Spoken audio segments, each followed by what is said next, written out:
What does it take to become a certified diabetes care and education specialist? Is it a single defining moment or a series of small ones? For many of us, the path of diabetes care isn't linear. It is shaped by our patients who change us, our mentors who nudge us forward, and the opportunities we almost didn't take. Today, we're talking about turning those points, the doubts, the lessons, and the courage it takes to say yes to this profession. If you're early in your career, considering a change, or wondering what's next in your journey, this conversation is for you. Every diabetes care and education specialist has a story, a moment that sparked their commitment to this work. Hello and welcome to CDCES's podcast, Diabetes Care Conversations. In each episode, we speak with guests from across the diabetes care space to bring your perspectives, issues, updates that elevate your role, and inform your practice to ignite your passion. In this episode, we're exploring journeys behind their credential. Two certified diabetes care and education specialists join us to refer how they entered the field, what shaped their growth, and what they wish they'd known from the beginning of their journey. Mayra, Liseli, welcome to Diabetes Care Conversations. We're excited to have you here. Thank you so much for having us, Patrick. I'm really excited to be here. My name is Mayra Cantazaro. I've been a nurse for almost 20 years, and for the past 11 years, I've worked as a nurse practitioner in outpatient endocrinology in South Texas. I also serve as an assistant professor in the Doctor of Nursing Practice program at the University of Texas, Rio Grande Valley. And I have to say that my path to becoming a CDCES hasn't been a linear one. It starts and it stems from a personal place for me. As a teenager, I watched my grandfather live with diabetes and its complications. He had end-stage renal disease that led to dialysis and eventually required bilateral amputations. So I recall my grandmother and our family members really trying so hard to manage his condition. But looking back, I realized that we didn't have the proper education and the support that was needed. And I remember thinking, there has to be a better way. So as I pursued my first job as a nurse practitioner, it was in an outpatient endocrinology clinic that was affiliated at that time with Joslin Diabetes Center. And I will say that that experience really shaped how I view diabetes care. It was built around education and interdisciplinary teamwork. Also, during that time, I quickly realized that I was entering this clinician role, that more than 50% of my time that I was spending with my patients during our visits weren't just about, talking about medications, prescribing new regimens or reviewing their labs with them. It was about teaching, supporting them, and empowering my patients and their family members. So that's when it became clear to me that diabetes education was an extra step, part of my role. It was more of what my patients needed, and it was a central component of it. So that led me to pursue my certification in diabetes education because I wanted to provide that highest level of education and support to my patients. And I knew that meant learning from the experts and becoming part of a community that was dedicated to diabetes care and education. And I know you asked about mentorship. Mentorship has played a huge role in my journey.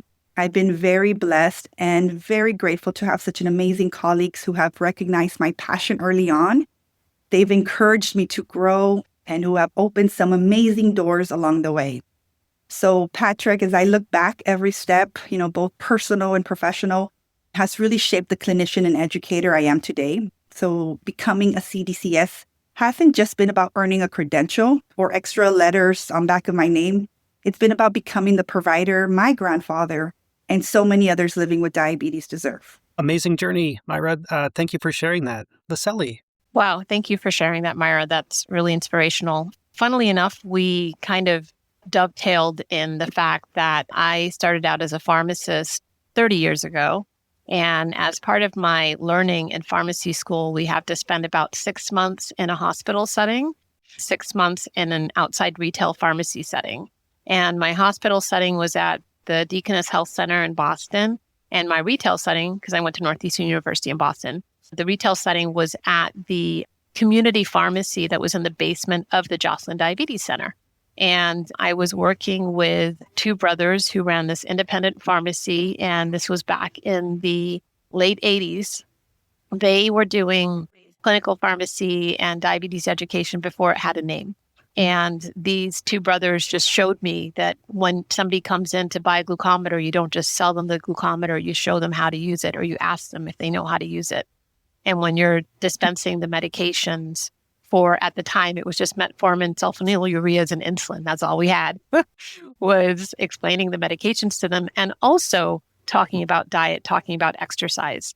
So I didn't have the framework that we have now of the CDCES 7, but I understood that it was important to do the non-pharmacological as well as the pharmacological teaching of patients.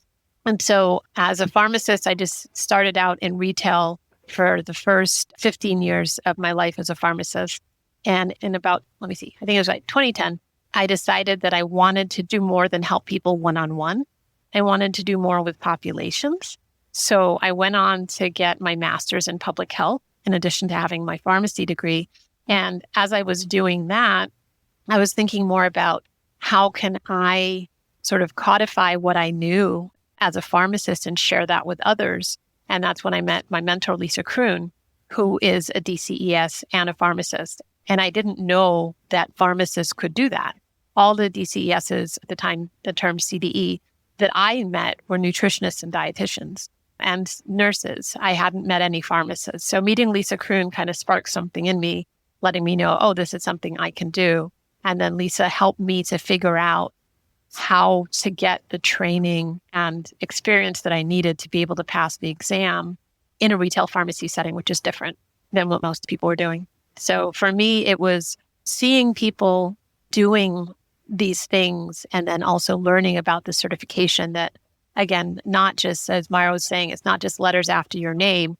It's letting people know that I have the experience to teach them in a way that makes sense, and also giving me the tools to teach more effectively. I also have diabetes on both sides of my family, and being able to bring that information back and that knowledge back to members of my family has helped so many. And being able to share that with my colleagues has also given people the tools to do so themselves. And I try to teach my students the same thing. And hopefully some of them will actually get certification. I keep offering to be the mentor that Lisa was to me, and some of them will take me up on it.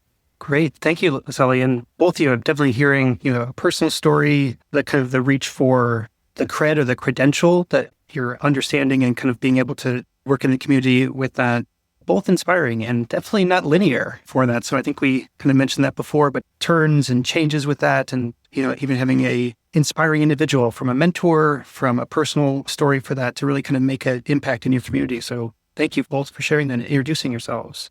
So looking back, what roadblocks or moments of doubt did you encounter on your path to becoming a certified diabetes care and education specialist? And how did you navigate them?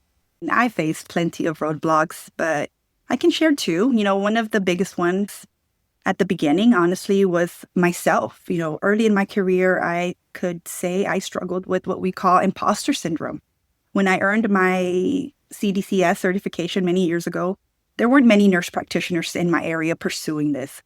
And I recall walking into the first national ADCS conference that I attended and not only being wowed, but also thinking, do I even belong here? I was surrounded by incredible diabetes educators who were just so knowledgeable and who had spent their whole careers focused on education and nutrition. And, to be honest, I felt out of place at first. What really helped me move past that was realizing that no matter our background or title or the years of experience, we were all there for that same reason. We all care deeply about people living with diabetes, and we wanted to keep learning and doing better for them. So once I understood that, my perspective, shifted. And currently a roadblock that I am navigating today is more of balancing my career with motherhood, raising two toddlers while working in a clinical practice, doing academia, and staying professionally involved has really forced me to refine what balance actually looks like. So some days are hard, and the mom guilt is very real, but becoming a parent has also clarified my purpose. I really want my children growing up to see their mom doing what she loves, which is helping people living with diabetes while still being very present for them. At the stage in my life, I'm learning, and I'm constantly trying to remind myself to give myself grace, to prioritize what truly matters, and to remind myself that it's okay to want both, a career that I'm passionate about and a life that's centered around my family. Thank you, Mayra. And it sounds like you are navigating those hard at times, but navigating those beautifully. So thank you for that. And I'm sure everyone listening to this had the imposter syndrome, but also, navigating personal as well as professional goals. So thank you for that. Liseli, how about you? How about some roadblocks or moments of doubt that you encountered? I definitely encounter some roadblocks. I mentioned retail pharmacy. So for people who aren't pharmacists, retail pharmacist would be somebody that works in the community, like a Walgreens, a CVS, a Safeway, an independent. In that setting, as you may have noticed, your pharmacist is very busy. You're answering the phone calls, you're counting pills, you're counseling patients. So I was trying to figure out how I was going to get, at the time, 1,000 hours to be able to sit this exam in 2 years. And it couldn't just be counseling about medication. It had to include those other educational pieces. So I was lucky enough to have a mentor like Lisa and a colleague like my colleague Jeff Wong, who allowed me the time and the space in a retail setting. Lisa helped me come up with a plan, and my colleague Jeff Wong was able to carry some of the load while I was taking 20 to 30 minutes to sit down with a patient that was newly diagnosed with diabetes. I also give credit to my leadership team at Walgreens. I had to come up with a proposal that showed them that this could be a moneymaker before they were allowing me the time to do it. But thankfully at the time, insurance allowed for medication therapy management counseling. So if the patient had Medicare, I could bill that as an MTM session. But I also included not just the medications and talked about the diabetes education. So there was some planning, some guidance, support from many people who allowed me to get the time, to get the hours. And I would also say, just again, like Mayra was saying, there was some imposter syndrome in the beginning. I would go to diabetes conferences and I'd be sitting in a room with people going through cases and doing insulin calculations. So I'm like, I can't do that. And people are going to expect me to be able to do that. And now I'm doing it, but it took time to feel comfortable. And people were so gracious at ADCS, at ADA, and seeing other pharmacists and talking to other pharmacists is like, explaining to them, we're coming from the same place. So it's like, how do you learn how to do these things? And putting it in a context or framework that I could understand. And now I'm doing that and I'm showing other people. And I'm, again, trying to be the mentor for them that the mentors were for me to help me to overcome those roadblocks. And different people have different roadblocks as well. So telling them my story and then asking what their roadblocks are and asking how I can help has been rewarding. Yeah, I love that. It takes planning, guidance, support. The only thing I would add to that is courage. You had the courage to kind of bring all that together and be open for that change. And now you're really giving back, it sounds like, to becoming a mentor, or offering to be a mentor. And hopefully your students are listening to this and being like, all right, now I finally heard it, not just in a classroom, not just in this way, but on this podcast, I'm going to sign up. So hopefully that will be a new thing that will be coming to you soon. So as we kind of turn from roadblocks and we start thinking about this kind of specialty and this career, what were some unexpected joys or happy surprises you discovered in this specialty? Well, I think one of my biggest, happiest surprise for me was that sense of community and belonging that I found with ADCS. When I first pursued the certification, you could say I saw it as a professional step. I wanted to deepen my knowledge to better serve my patients. What I didn't expect was that it would become such a professional home for me. So through ADCS, I've connected with colleagues and mentors like Liseli, who not only inspire me, but encourage me and help me grow. What's also been incredibly meaningful is seeing the impact that we can have when we work together. Being surrounded by professionals who have all these different backgrounds, like your dietitians, your nurses, your pharmacists, social workers, other advanced practice providers, and now even physicians, has been truly inspiring. We're all bringing different training, different perspective, different strength. But at the heart of it, we share that same passion, which is to improve the lives of people living with diabetes. And I truly believe, Patrick, that when you bring together a group of people united with that kind of purpose and passion, something powerful happens. It's that collective energy, that shared commitment that allows us to create change far beyond what any of us could do or accomplish alone. So I think that to me has been such a gift and truly one of the happiest surprises of this journey. Yeah, for me, part of it has been the impact that I've been able to make with patients. And the more I learn, the more I can share, and seeing, light go off in someone's eyes, or are they really understanding?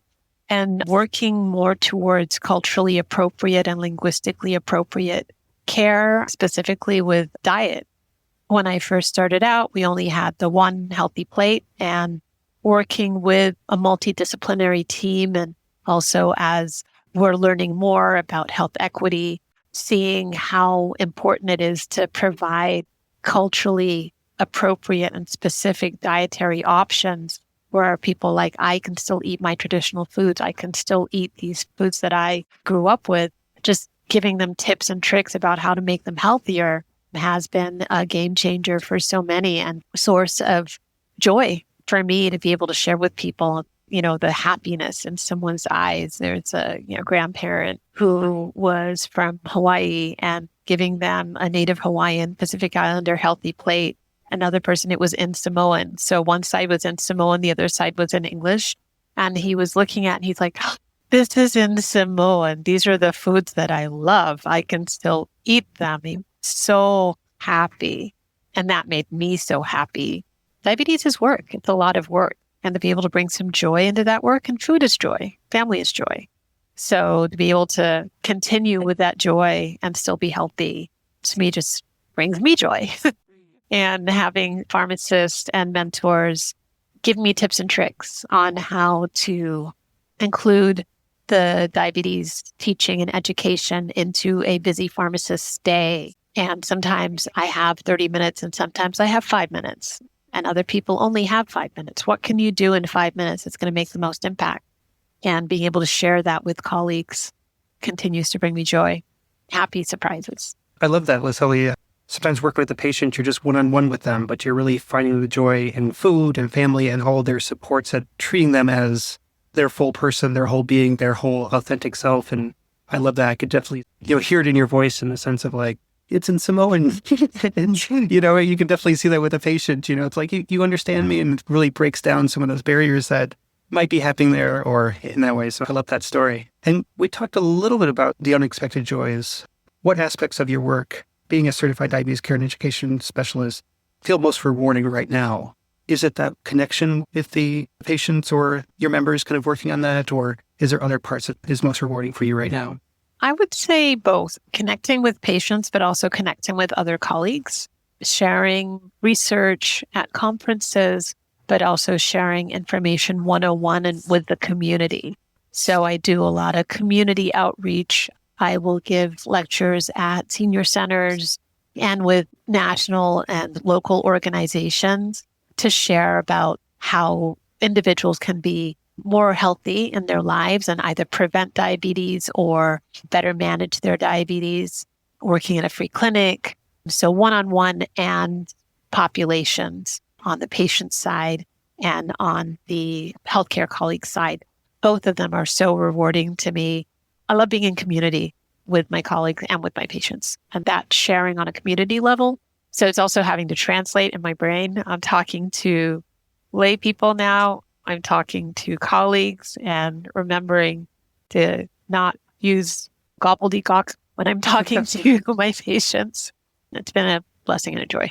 Well, I have to definitely echo with a few of the things that Liseli expresses. I can just, see the joy and how much she's, found rewarding in this career. And I can share very similar things. But to me, it's also been realizing that I didn't have to fit in a traditional model. I've learned throughout these years that I can blend clinical care, education, leadership, and even research, how Liseli mentioned, into a career that feels truly special. And to have that freedom to continue to grow and evolve has been incredibly meaningful and rewarding. The most rewarding thing I have to say is the moments when education, you can see that it just changes someone's trajectory in someone's care. Like Liseli mentioned earlier, when your patients feel that they're being heard, that they're being understood, and now that they understand their chronic condition, and they see it in a way that's going to be empowered, that they no longer have to be ashamed of it or seeing as something negative. Like, they're going to embrace it. And it's not just about also helping your patients, but also other clinicians, who want to feel more confident about managing such a complex case. Working with nurse practitioners, leaders in academia has been one way that I also want to make sure that I inspire them, I encourage them to continue helping those, living with diabetes. And even as a simple process, like, we can be part of improving a workflow that can help even deliver care that's more effective. That's also been very rewarding to see. Those are the moments when we see that knowledge, turns into that confidence, prevention that we always strive for, that leads to those better outcomes that we want to see with our patients and within our community as well.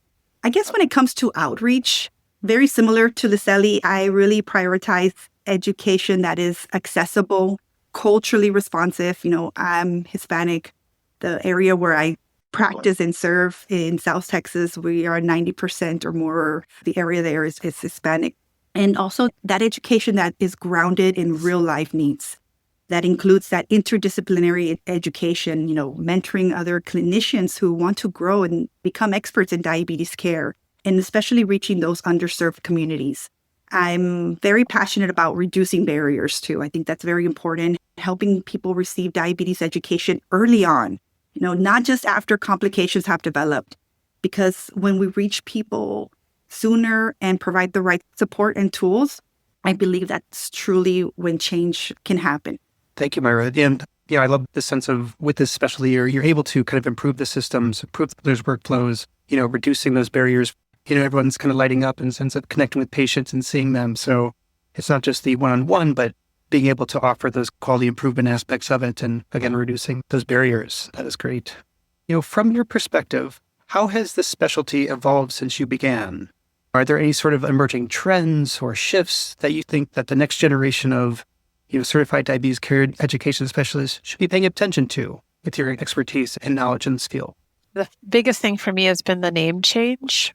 When I started out, it was Certified Diabetes Educator, or CDE, and now it's Certified Diabetes Care and Education Specialist, which makes sense because we were doing more than just educating. We were supporting and helping with prior authorizations and ordering labs and things like that. So yes, as a diabetes care and education specialist, really encompasses more of what we're doing, but having to translate that for other people, it's like, on my CV, on my LinkedIn is like formerly known as CDE, just so people understood that it was the same thing. And also that there's more pharmacists now in the field than there were when I started out. And I love the interdisciplinary aspect of it, but it's also nice to connect with people that are coming from a similar background to me, but also had similar roadblocks. So they can better assist me in getting around certain things like, I don't have a lot of time. How do you do it in the short amount of time? So that's been the changes that I'm seeing in the field. And also, I feel like more providers are understanding the benefits that a DCES can provide for their patients. And I'm also seeing more interest in folks wanting to become a DCES and asking me about that and wanting me to come and talk to their patients and also educate their staff so they can do some of it as well. So that's been the changes that I'm seeing, positive changes. I recall that moment, Liseli, when the name changed. It took me a while to pronounce it correctly and remember the new abbreviation. So I agree with you. But, since that time, looking back, I've seen that our specialty has definitely changed a lot since I first entered it. Early on, diabetes care, I feel, was very task-focused, structured. You were looking at patients, finger stick glucose monitoring. They're focusing on targets, teaching people what to do and how to eat. Today, it's much more individualized, collaborative, and truly patient-centered. I think one of the biggest shifts has been moving from a visit-based education to having that ongoing support. We now recognize that diabetes is lived 24/7, and education really has to meet people where they are, across different life stages, cultures, and levels of readiness. So that shift in mindset has really transformed, I think, how we deliver care. Another major change I want to say is that explosion of diabetes technology and AI now. Tools like CGMs, insulin pumps, remote data sharing have moved us from a reactive care, I think, to a more proactive care model. We're no longer waiting 3 months to adjust therapy based on a patient's A1C level. We're actually now using real-time data to guide those decisions, to be able to personalize our patients' care plans and definitely prevent complications earlier. As we know, with growth in technology also comes the need for even stronger and more efficient education. So I love data. I think it's powerful, but only if patients and clinicians know how to use it, how to interpret it, and especially how to be used effectively.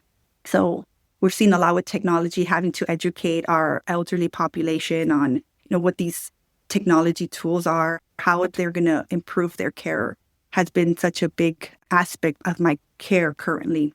So I think emerging trend that it's just more than technology. It's really integrating that technology with the education, the behavioral support, and that interdisciplinary collaboration that we have as specialists. You talked about some emerging trends for this and, the evolving specialty. Where do you see opportunities right now for maybe someone starting their career or new opportunities in that way? You kind of mentioned technology, AI, other parts in that way, but, what other opportunities for our specialty kind of going forward? Right now, I think there's so many opportunities in the field right now. It's actually a really exciting time to join. One of the biggest opportunities we mentioned earlier was about that interdisciplinary collaboration, interdisciplinary care. As we know, diabetes is complex. It incorporates in so many different components that it's difficult and very time-consuming if we want to do it alone. So there's real opportunity for us to serve as that bridge across the different care teams, helping coordinate, translate, and align that care between patients, primary care providers, the specialists, the pharmacists, the dietitians, social workers, and even community programs, and even population health models, and all kind of see how we integrate together. I know I talked about technology, something that I'm very passionate about too, but that also opens up major opportunities. With CGMs, remote monitoring, data-driven care is becoming more common. So there's growing demand for professionals who can help patients and our care teams interpret that information and actually turn it into meaningful action. So as I mentioned earlier, technology is powerful, but it's the education behind it that really, truly drives outcomes. So overall, I think the opportunity right now is to position ourselves not just as educators, but also as leaders, as experts who shape programs, influence care models, advocates for patients, and help system delivers become better, more coordinated care for those living with diabetes. And to me, I think that's an incredible opportunity to make a real and lasting impact that we have right now. Well, that's great with that ongoing support that we're going to be needing with all these new opportunities for that. So, Liseli, as a pharmacist, as a teacher, as all that, where do you see new opportunities in this space? I agree with Mayra in that the technology is definitely a new opportunity for us to better take care of patients, but the individualization of the education is key. I even had a patient 2 days ago who said she doesn't like the CGM because she likes to sleep on her side. And sleeping on the CGM is not something that was working for her. And she likes to sleep on both sides. So it's not going to work because she has to put it on her arm. So what about your stomach area? And she's like, she just doesn't like having things on her. But she's willing to prick her finger. So the technology is key, but it's also individualization because not everybody wants to use it. Not everybody feels comfortable using it. But as educators and specialists, we can provide that necessarily support and also dig a little bit deeper. The note just said patient declined. Didn't explain why patient declined. So digging a little deeper, say, what are some other options for you? So she might consider maybe putting it on her stomach area that she might be okay with one of the devices that would go there versus on her arm. She's still, deciding whether or not she's comfortable, but supporting her in the way that she needs. As a pharmacist, looking for their opportunities to do education, sharing with other pharmacists that it is a possibility, maybe talking to pharmacy residents. We have a residency program here at our hospital and offering that opportunity. If you would like to become a DCES, I can be your mentor. I can support you. Clipper Young, who is a pharmacist with ADCES, who has been very active in the organization, is looking at setting up a fellowship at Touro University for pharmacists to become fellows in diabetes. But the initial part would be, if you're not a DCES, to become a DCES, and then practicing in a clinic, showing them how you can use this credential to better support, not just educate, but support and lead in the field with our patients with diabetes. So exciting times. Looking forward to going along for the ride. More to come, more to come. So I'd love to know any of your kind of final thoughts, or as you reflect on your journey, what would you say to someone who feels the pull towards this work, but maybe isn't, quite sure if they're ready yet? Or what would you like to really share with the listeners? If I could leave our listeners with one thing, it would be this: don't underestimate the impact you can have. Whether you're just starting out or you have been in the field for years, your perspective really matters. There is definitely a space here for you to grow and to lead. Becoming a certified diabetes care and education specialist has been one of the most meaningful decisions of my career. It's helped me serve patients better, be able to collaborate more closely with others, and ultimately become the provider that I always wanted to be. So if you're out there and you're considering this path, lean into it.